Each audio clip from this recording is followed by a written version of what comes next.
Assalamu alaikum, everybody. I'd first like to begin in the name of Allah, the most merciful.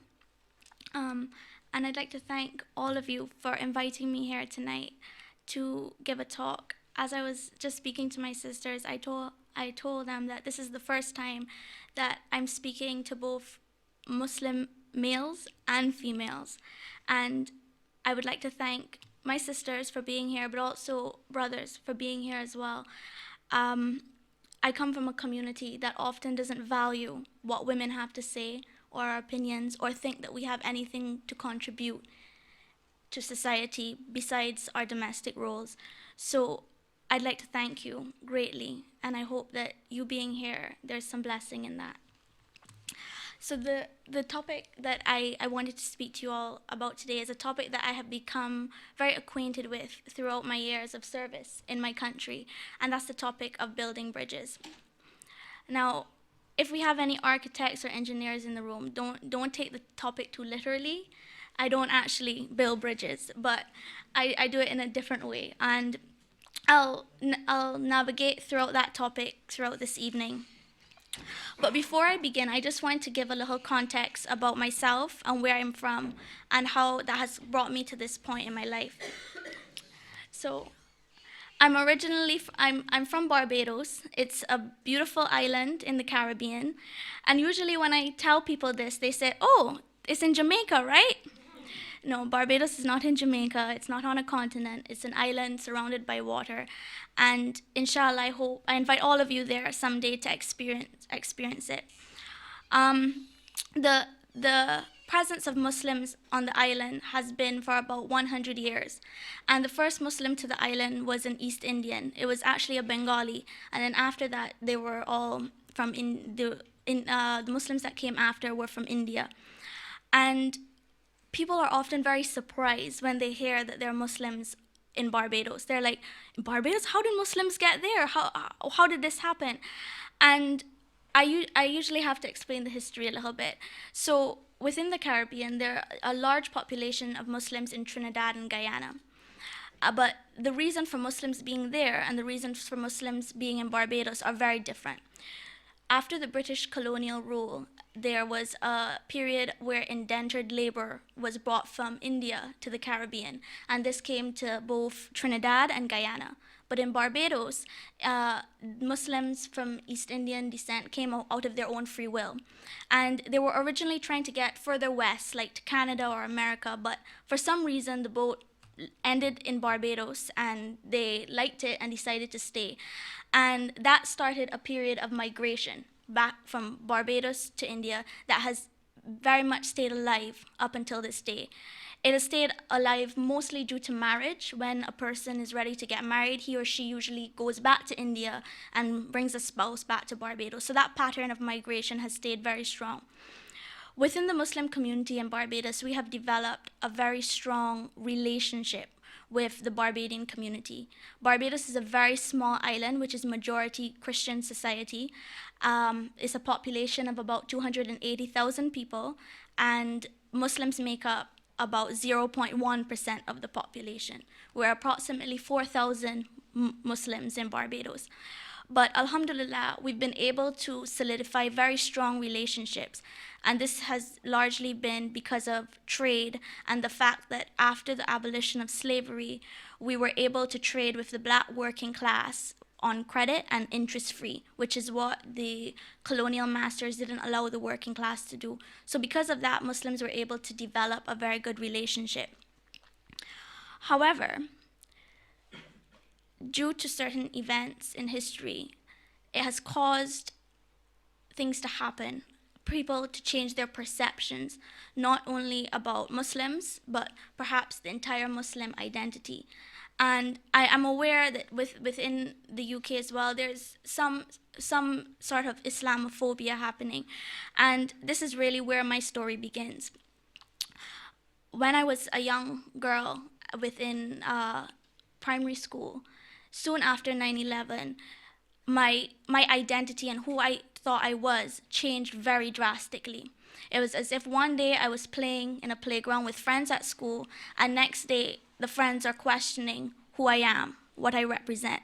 And it was very strange for me as a young girl growing up within a country where you never had to question who you were, and suddenly the next day you do. It makes you begin to realize, as Muslims, how often do we stop and really reflect what we do, why we do it, when we do it, how we do it, and for what reason we do it for. And that's where my journey began. After a series of incidences in my country where women, hijabi women, were, questioned, where we were constantly bombarded with, "You're a terrorist," and it happened more to women than it did to men. Women in Islam, we are like the bearers of the identity of Islam because of the hijab that we wear, because of the abayas that we wear. We hold that identity, and because of that, when things happen in the name of Islam, we are often the ones who face the burden in terms of Islamophobia the most. And I'm not saying that men don't, but women face it in much more degrees. And throughout that time of navigating my life from early childhood in primary school to university, it made me realize that my community and all the years of going to madrasa and learning about Islam and learning about the Hadith and the Quran, it never really equipped me. It never really equipped girls within my community to know the tools to engage with the outer community, with the persons who weren't Muslim. We weren't equipped with those tools of how to navigate issues, how to talk to people who didn't adorn the hijab like us, to understand where the outer society was. And for that, there were a number of barriers which we faced. We couldn't adequately respond to the challenges that were presented to us. And there are a number of reasons for this. So the first reason is that within Barbados, and I say this very candidly, women aren't allowed in the space in masjids. There are 5 masajids on the island, and women aren't allowed to pray in them, where there are no provisions made for us, and men make it explicitly clear saying we're not allowed. That is the first place. The second place is beyond secondary education, women are not encouraged to pursue tertiary degrees or tertiary education. From the time I was in university, which was about 6 years ago, till this point, I can count the number of Muslim girls in university on my hand. And within the last year, I can count it on half my hand. So for that, we had a number of challenges. But how we responded to that and how we chose to respond to that is different. And that's what I'm here to encourage you all today to do. How you respond to the challenges that we face. A number of people look at challenges and they say, "You know what, this has nothing to do with me, I'm not going to do anything." Other persons deny that there are challenges. Other persons see the challenges and say, "I'm going to do something about it." Some people react negatively, but then others choose to react more positively. That will bring more positive gains to the society that we live in. And that's where the story of the Barbados Association of Muslim Ladies begins. So the Barbados Association of Muslim Ladies was formed back in 2010. And it happened after a series of things had happened. It came about after the formation of the Barbados Association of Muslim Youth. Now, for everybody in this room, I'm sure, speaks English. And if you have a basic understanding of the English language, when you hear the word youth, what does that mean to you? It means girls and it means boys.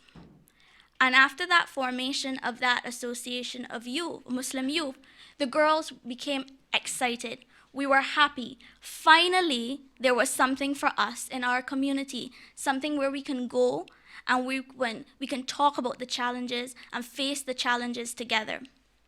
The association formed and it began to have activities. It had tournaments, they held outreach projects, gave to charity, did social events. But they said no women are allowed to come. You're having an association for youth, for young people, which is clearly stated in your name, but then you say women aren't allowed to come. That caused me and a number of girls around me to become extremely frustrated, to the point where we were angry. We were very angry with what was happening. And at that time, I had just started university. And university was very difficult for me because it was myself and perhaps one or two other Muslim girls on campus. We didn't have anywhere to pray. We didn't have anyone to go to that could help us to get these prayer facilities because the boys didn't think it was important. That was challenging for us. And it was challenging for us because we were raised in a society that always said to us, you know what? You just need to stay at home and just take it as it, just take it. Just be quiet and just deal with what is coming. You shouldn't have to say anything. Just deal with your challenges. So because of that, a group of girls came together and we formed what was then the Barbados Association of Muslim Girls, which then later transformed into the Barbados Association of Muslim Ladies. And that's when the real change began to happen. Because it was through that we began to take ownership of our identity as Muslim females. We began to take ownership of our narrative, of our wants, of our needs, and advocated for it. It was no longer asking or demanding, but it was just assuming that that was what was for us and we would take it. And it's because of that led on to a number of years of working very closely with women to tackle issues of Islamophobia, to reach out to the society. So when I bring it to the topic of building bridges, the first bridge that needs to happen is the bridge between your own community. If I ask each of you to think very clearly of the issues that you face here today, it might not be similar to what we face. It might be different. Maybe there are cultural differences, maybe there are differences of opinion, maybe differences of race or social class. Think of the differences that you face within your own community and see what you are doing to combat those issues. What challenges are presented and how are you dealing with it? Are you the kind of person that says, you know what, this has really nothing to do with me and let me leave it aside? Or are you the person who says, you know what, I can do something about it? Yes, we have a lot of responsibilities at school and work, but we also have a very important social responsibility to ensure that every person is able to access the opportunities that we all have. And that even more of you, even more brothers, even more sisters can be in forums like this and sit down and discuss things like this and be able to give back something to their society. So as we began to grow and more women began to support the association, we began to realize that having bridged this gap for women within our society, there was a much bigger gap to fill. And that was with the larger society, the society that wasn't Muslim. And in Barbados, it's predominantly Christian. And as I told you, 100 years of trust and business doesn't prepare someone or a community for rifts or for misunderstandings or so on. So on one side, you have a Muslim community. On the next side, you have the rest of society. And in the middle, there's some gray area that's filled with misunderstanding and lack of information. And to comprehend this, imagine you're doing business with someone for 100 years. One event happens, such as 9/11, and suddenly there's mistrust. It makes you question, as Muslims, what have we been doing for that 100 years? Is it just strong business relationships? Is it just customers? Or shouldn't we have been doing something more? Perhaps that happened because we ourselves need to reevaluate our relationships with our Christian brothers, with our Hindu brothers, with our Jewish brothers and sisters. We need to reevaluate how we respond to them, how we engage with them, so that when things happen, they're on the front line standing with us to tackle issues of Islamophobia, and we're not there by ourselves. So I say this to say that there are a number of ways that you can engage with the society or build bridges with different communities. And the first way is the way that all of us, I'm sure, is acquainted with: your everyday life. Just your actions, what you do, greeting somebody with a smile. We all know those actions. Treat your brother like you treat yourself. Yeah, those have been ingrained in us, that they're almost, for some of us, they're happened in our subconscious. We don't have to think about it. But there are other actions that are more active, where we actually critically think as a community, as a group, what can we do to tackle this issue? So we have the issue of people misunderstanding Islam. What can we do? Let's talk about this. Let's see how we can get our community together to really tackle this issue. And that is really what building bridges is about. That active participation of all members of society to get or achieve something. So, for us back home in Barbados, the first thing we decided to do as a group was reach out to different Christian groups, different church groups. We also reached out to different other religious groups within Barbados that were smaller. And we sat down and we began to have relationships of friendships with them. And I often tell people it's very funny, actually, that we have a small group of brothers and sisters who would go to do dawah. And these sisters, I mean, some wear niqab, some just wear the hijab, some don't wear a hijab. They have men who adorn differently, and we all go to give dawah. And I always say that we are more welcomed in a church as that group than we're welcomed in a masjid in Barbados. And that is very, very, very unfortunate. Very unfortunate. So we use these opportunities to go. And at first, the conversation seems a bit tense. When you sit down with a person of a different religious group, they automatically think, and I'm sure we do it too, that this person is here to convert me to whatever thinking that they want to do. They're here to make me think like them. But that's the first thing. When we engage in multi-faith dialogue, when we engage in discussions about different religions, don't go with the intent of I need to convert this person, or I need to make this person think like me, or make them see the light. Don't ever start there. Start with the point of building friendship. We're here to build friendships. We're here to build understanding. You know, I often say that it's very important to find the common grounds between between different communities and different religious ideologies and so on. And in doing so, I remember an experience we had recently before I left Barbados and come here. We were meeting with a Christian group, and the conversation got extremely, extremely heated, in that we were beginning to discuss different issues within each religion and why each religion was right and why the other one was wrong, and it became heated. And sometimes that happens. But then one person in the group got up and said, and I thought this was very profound of her to say this, that there's one thing we can agree on here. And everybody was, what is there that we can agree on? What could we possibly agree on? And she said, you know, within each of our religions, we both love. For you, it is Jesus Christ. For us, it is Isa alayhi salam. We both love him with great degree.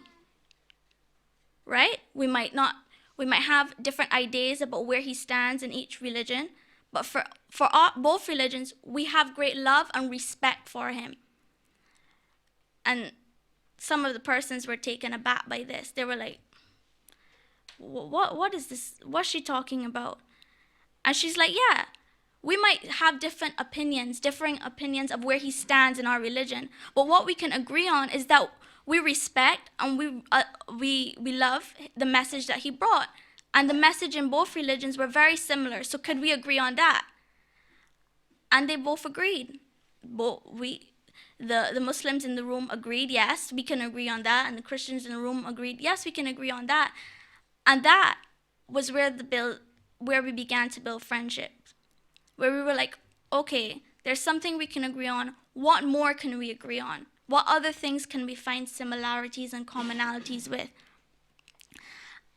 And that was a very profound moment, because until that moment, no one saw it from that angle, that there are commonalities with people that look so different from us or so different from you.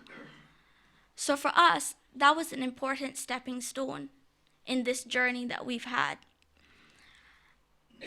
And I recommend to you, I moved here about 3 weeks ago, and I'm not sure how the society runs here in terms of interfaith and multi-faith dialogue, or if there is even any. And I mean, if you can let me know if there is. But if there isn't, or if there is a lack of it, I recommend that now, especially now, is the time that you begin to reach out to other societies, other communities, because it is vital that we begin to find that common ground with each other and not just live next to each other, but began to find ways that we can do projects, do outreaches, do something that builds the friendships. It's not enough just having customers or clients or even employees who might be different from you, but what friendships do you have? How much do they understand about you as a Muslim? And how much do you understand about them in their religion or their culture? Even us as Muslims. And I know back at home, within the community, some Muslims feel reserved about interacting with other Muslims who might be of a different skin color than them or a different social class than them. And how do we break those barriers between people?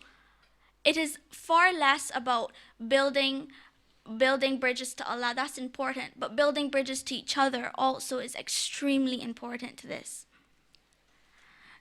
So when you think about it, and I ask you to just take a moment and reflect on your own life. Think about the neighbors that you have around you. Are they Muslim? Are they not Muslim? Think also about persons within your own community who you might not reach out to because you probably think maybe their culture is a little bit different than mine, or their views are a little bit different than mine, or perhaps their social class is a bit different than mine. Think about it, and think about what creative ways you can do to engage your community better, to engage the wider community better. Sometimes we take it for granted that people know us, but people don't really know us until we give them the opportunity to know us.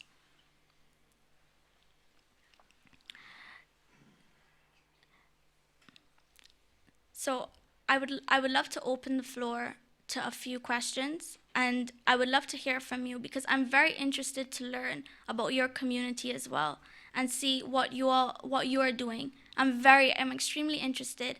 And also, if you have any questions pertaining to anything that I said or anything that I have not made clear enough, I welcome that from you at any point in time. Yeah. Thank you very much. Salawat. Any questions from either side?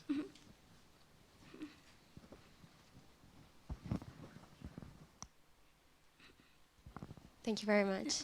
It was really, really good. Thank you. I wanted to ask you, in terms of developing relationships with the wider community, do you think that part of the issue arose from the fact that the perception of Muslims and the way that Muslims treat Muslim women causes some of the kind of bitter feeling or the kind of misunderstandings? That's my first question. And secondly, if I can ask another question, in terms of encouraging Muslim women to participate in education and employment, could you comment on what you think are the kind of main barriers to that? And potentially what you think about, so I I personally believe that one of the big barriers to kind of women participating for the long term in the employment market, or just in terms of education, is the unequal sharing of childcare responsibilities. And if you could comment a little bit on that. Okay. Thank you. So the first question, if I'm correct, is about engaging with the wider community and their perception. I think automatically when a Muslim woman tries to do anything, especially with the outer community, they come with this perception that they should feel sorry for us in some way. And oftentimes women say, I feel so sorry for you because because of how you have to dress and this, that, next. But I think that makes our responsibility as Muslim women more important, in that we need to speak out. We need to be able to speak for ourselves as well and say, no, I do this because I want to do this. And yes, it's important to do it on those one-off occasions, but find other ways to tackle the issue before the issue happens. So if it's a case of perhaps starting a campaign, or this local group partner with a larger Muslim organization or for women to bring their campaigns to your hometown, that's also very important. See the issue and deal with it either before it happens, and don't just wait for those isolated moments when you have to speak out. Speak out before it happens. That's our prerogative. We need to do that. I hope that answered your question.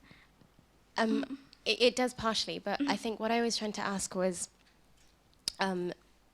part of the kind of misunderstanding, or potentially not even misunderstanding, or the kind of friction between, say, the Muslim community and the wider community, due to the fact that the wider community saw Muslim, or the Barbadian Muslim community, as discriminating against women. Yeah, there is some discrepancy with that, but I think it's also the fact that we have to educate the Muslim community about what is Islam and what is culture, and make that division very clear for them.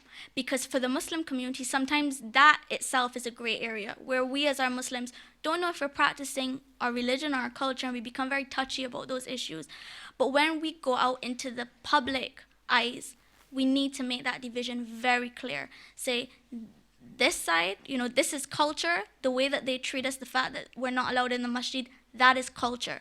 And give them examples in different parts of the world, and there are different masjids throughout the world, different communities where women are allowed. So, it happens. Make that division very clear. I think it's a bit easier to do it with the outside society, because they haven't had that experience engaging with Muslim women too often. So when they do, they usually listen and take what you say and see it as the truth. But within your own community, sometimes it's a lot more difficult to make that division clear. And oftentimes, they don't want to hear what you have to say. But when you stand on firm religious ground, you keep your message firm, and you just stay firm with where you're going. In terms of the other question, in terms of education and where that stands, I'll give you an example. So about 1 year ago, we launched something called the Educate Girls Fund, which goes towards funding Muslim girls' tertiary studies. And this came about because up until last year, tertiary education was free in Barbados. And as I said, we had like a handful of girls, but after there was the implementation of fees, many girls either dropped out or opted not to pursue tertiary studies. So we thought that the issue was really financial. That's why they weren't going to tertiary institutions. But then when we launched the fund, many girls didn't apply. We had a couple of girls who applied. So when we asked them, why weren't you applying for this fund? They said, you know what, I really don't know what to do. Sometimes we take it for granted that girls know what they want and they've been exposed as we have been exposed. But the reality is that they haven't been exposed to different careers. They don't understand career. They don't understand the fact that they can balance a career and their domestic role at home as well. They don't understand that there is a middle ground there. So I can give an example of what you could do, is something that we just did in August, where we had a career seminar and showcase uniquely designed for Muslim females. So we brought about 50 girls between the ages from as young as 12 signed up till about 29, and we had a number of different female professionals. A few were Muslim and some were non-Muslim as well, but got them together so they can learn about different careers and build professional skills. And that's an example of something that you can do to promote that aspect. Maybe not on such a large scale, but if you have a smaller community, that would be a good example. Sometimes girls aren't exposed to that type of information and we take it for granted. So, yeah.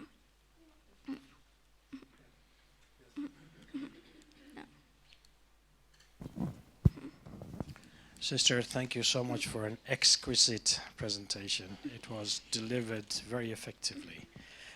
I'd like to know a little bit more about what activities, when you say you formed an association and doing a bit of charity and a bit of that, are you trying to concentrate slowly on the female role as it exists now of keeping house, baking, cooking, cleaning, whatever? And how long do you envisage until you get to where you will have professionals actually leading teams and saying, we'll go out for charity runs, we'll go out for bike rides, and whichever is the next stage. So I'd just like to get a timeline. I know you have resources are quite low, like, Yeah, you know, okay. 400,000 isn't really a lot in a big population, but it'd be interesting. And then added to that, can you see the mosques changing their minds, and approximately, will it take 50 years? You know, I'd like you to sort of project something so you can come back and tell us. No problem. So I'll start with the first question about the activities. So I'll be quite honest with you. When the association first started, it happened purely because when the girls got together and said, you know what, it happened more as a retaliation to what had happened. Initially, that's what happened. And it started as an online group through social media where we put it up, and within a matter of days, we had over 200 women and girls on this group and wanting to know what happens next. And that was when we began to realize, you know what, this is really taking off. We really need to take this seriously.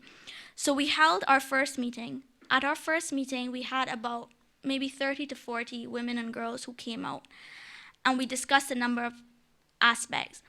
But at that time, we received a lot of whiplash from the community, a lot. And I mean beyond anything. What they would say, the fact that we were unmarried and we were leading women to do what when we're unmarried, that some of us were going to school, so that means we were educated. Where were our fathers? Are we going against our fathers? Well, so they began to speak and say many different things. And we were young. It was myself and another girl, and we were both about 16 years old, so we were very young. But alhamdulillah, my parents are very supportive.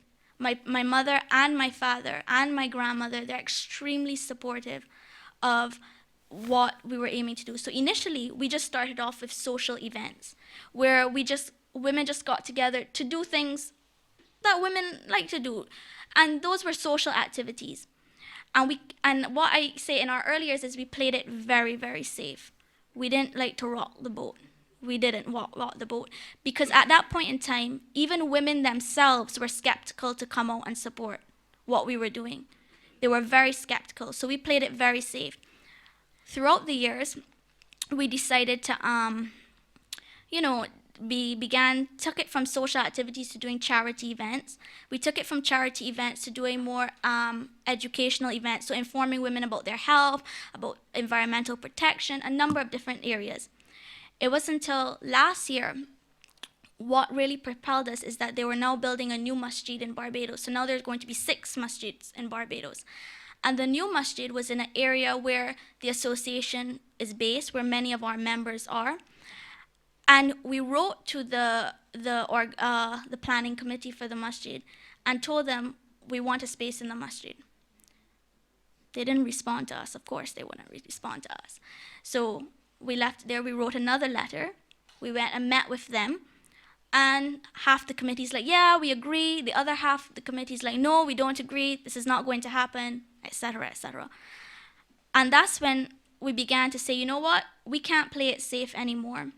We need to clearly stay where we're going and what we're aiming to do. One of the top things is to get a female inclusive masjid.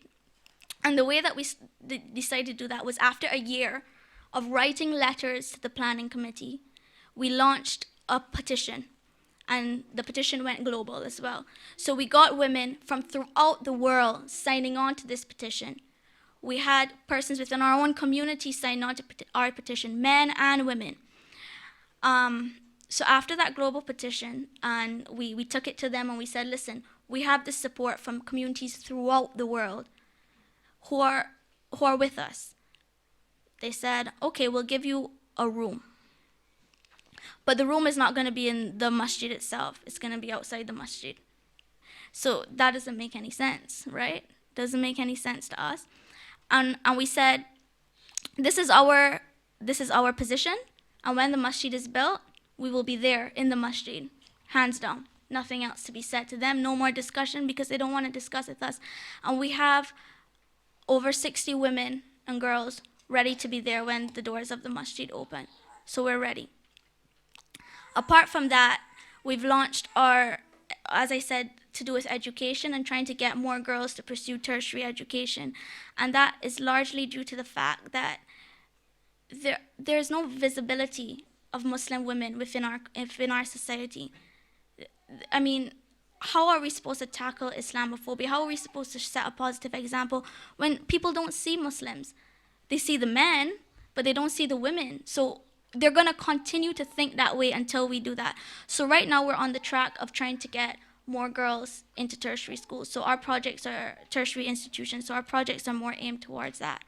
Long term, we're constantly reevaluating where we're going, but at this point in time, our main focus is on education and getting girls to stay into school and complete their studies. Yeah. Awesome. Assalamu alaikum. Thank you very much for a very informative and enlightening presentation. Something I wanted to ask you is more of a personal question. You stood up against a lot of social and cultural barriers in general. What was your support system, or what was, I know you've already covered it from the the previous question, but is there anything that helped you go through, because it is something that you stood up against, but the people around you as well who were who kind of came up and made the whole women's association. What do you think was your main support, or something that really helped you carry it through, and kind of your advice that if you ever want to be a trendsetter, these are the things that make you successful in that way? So I'm going to tell you, it's not easy. And if you're going to set apart, you're going to lose many friends. Because many parents are going to tell their children, their daughters, don't be friends with her. She's crazy. That's what they're going to say. There's something clearly wrong with her. So be prepared to lose friends. But also be prepared to gain a relationship with your family, with Allah, that you have never gained before. And I say this, and I know many people would say, that's something idealistic, I'm just speaking. But when you begin to stand for something that you know is your religious right, you begin to learn more about yourself, and you begin to learn more about Islam than you've ever learned before. And at first, it's going to be hard. The first couple years was very, very difficult. I was constantly, my character was constantly questioned. Everything about me was questioned. So many people will call and say, this person said this person said that, and it will be hard. But after a while, people will begin to realize the benefit of what you're doing. They're not going to see the benefit right away, but after a while they will see the benefit of it, and they will come around. My advice to you, if you want to be a trendsetter, is do not ever stop. The moment you stop is the moment they win.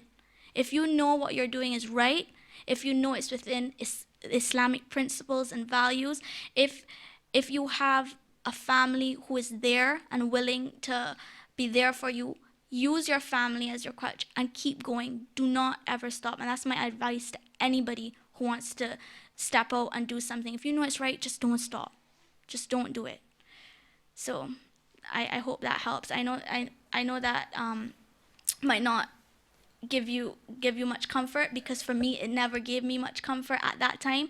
But looking back on it years from now, I do realize that it was good advice just not to stop.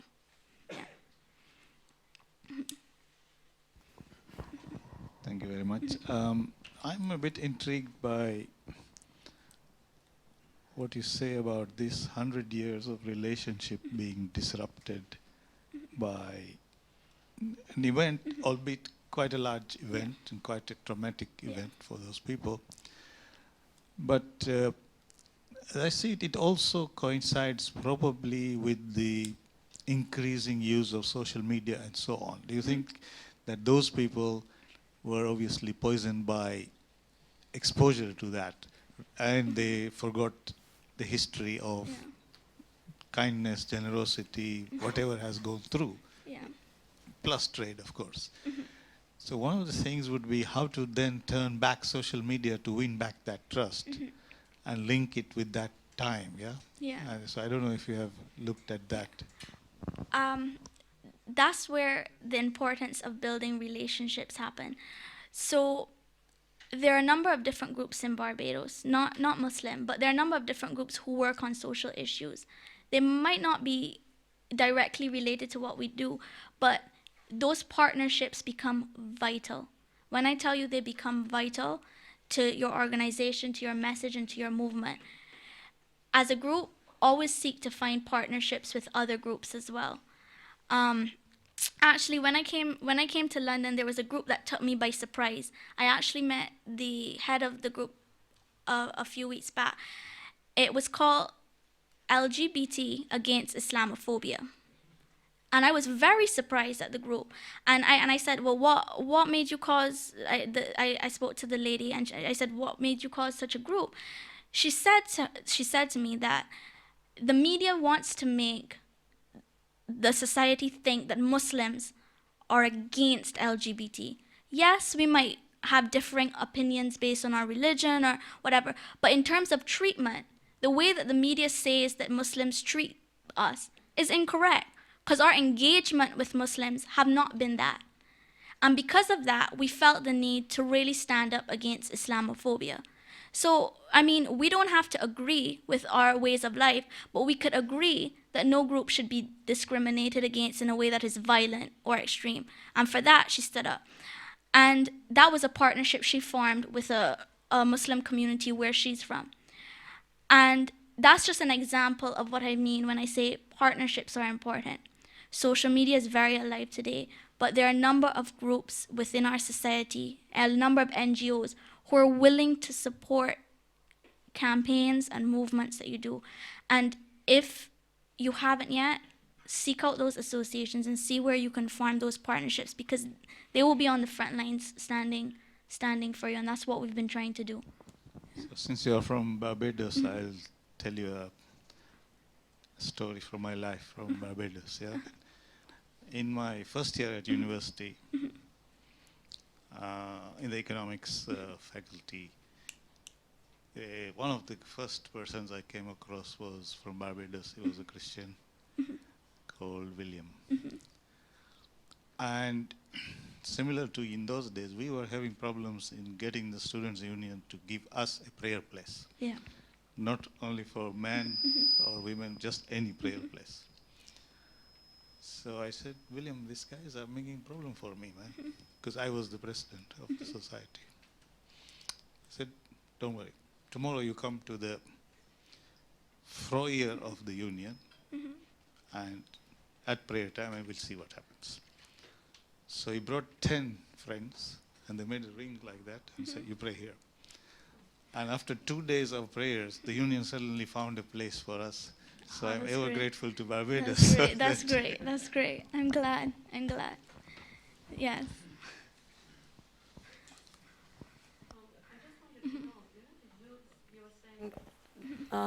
You had the youths and like they got together, whatever. But what about the youths, boys? Can't they fight themselves and say, no, the girls should come in the mosque?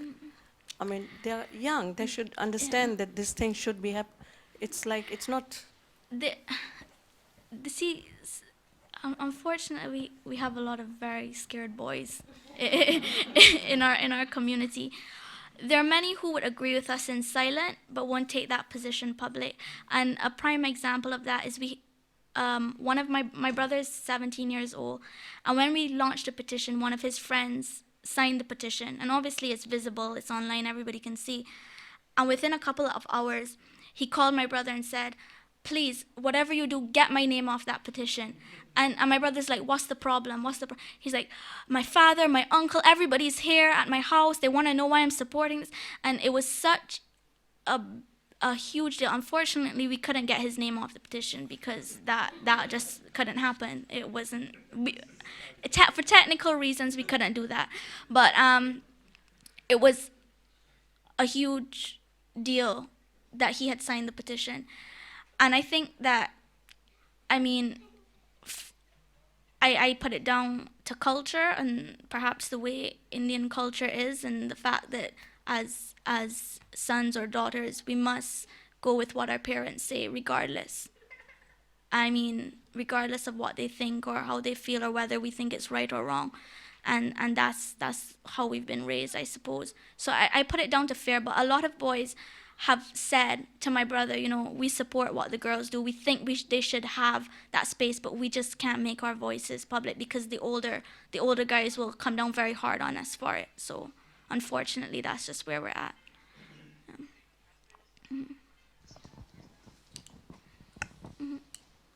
Assalamu alaikum. Thank you. Very inspiring. Just a question you just mentioned, kind of touching on that, about how the boys and the girls, I suppose, as well, would find it difficult to support that because of parents and the older generation. You mentioned that your parents and grandparents were very, very supportive. How do you think that would have differed? Do you think you still would have been able to do what you did if your parents were perhaps not as supportive? And secondly, leading on to kind of the proportion of the girls, or how many of the girls or the ladies who are part of the association have parents who also are supportive, or are they all from backgrounds where the older generation is kind of against that? And if you mentioned, like, for example, you take it for granted that girls know what they want and know that it should be like this, how many of the girls are from backgrounds like that, or are they all going against their parents? Okay. So the first question is if I would have been able to do it without the support of my parents. No, I probably wouldn't. Not only because my grandmother's the treasurer, my mother's the secretary, but for other reasons as well. They offered a great deal of support for me during that time, and I can't exchange that for anything. I would not have been able to do, we would not have been able to achieve what we've achieved today without them. Their expertise, their opinions, their experience. In terms of the girls and them going against their parents, initially, many girls weren't able to come out. They weren't allowed to come out. But over the years, we have done a lot of activities, and the most important thing that people have realized is that we've kept our activities within Islamic principles, in that we're not promoting girls to go out there and not wear hijab, or we're not telling girls, you know, go out there and you know, mingle with men in indecent ways, or, you know, we're not telling them those things. Every single activity that we do it within Islamic principles. We do it with those values in check. And throughout the years of constantly doing that and consistently doing that, people have realized that this is not some, you know, we're not promoting something different. We're actually allowing, and slowly but surely, girls have been coming. And usually our response to people who say, you know, y'all, when we're planning events and we go to the parents and say, you know, let your daughter come, oftentimes the father would say, y'all have too many progressive people, too many educated people in there. Y'all need some more Gujarati Muslims. And they're like, and we tell them, well, send your wife, send your daughter. We need her opinion. And they're like, you know, maybe, yeah, I should send her, because I'm like, if you're saying that we need more Gujarati Muslims, send them. You know what I mean? Don't use that as an excuse. So, and we have gotten women and girls to come out that way, but it takes time, and it takes that building of trust. Initially, girls didn't come out. We had maybe like 30 girls to women at an event. Now, sometimes we have close to 200. So, but that's after 6 years of working extremely hard to build that trust. It wasn't easy, yeah. Thank you very much. We're going to end there. Salawat. If you have any questions afterwards, Firhaana's still here for a few minutes at least, and she can answer your questions directly. Just a few announcements. We have our Fajr and Salam Center team meeting every Sunday starting at 6:30 a.m. Next week, we have our talk is by Kashin Narkowitz on Beyond White Feminism. The week after, we have Asad Beg, the Channel 4 news reporter, who will be talking about what it's like to be a Muslim in journalism. This Monday, we have an interfaith meeting with the local church. Details are it's here at Mahfil Ali, and it's on worldliness. Please do bring your thoughts and ideas and come and join us. Finally, we have tafsir classes every Sunday at 8 a.m. Madrasa at Nal High School at 9:45 a.m. Tuition every Sunday at 9:30. Yoga classes every Tuesday evening at 7 p.m. Mother and toddler sessions every Wednesday at 11 a.m. Karate and Taekwondo for young children at 6:15 p.m. And Thursday we have the Akamal program starting at 8. If you have any other questions or would like to find out more, please join our mailing list or go to www.SICM.org.uk. Salawat.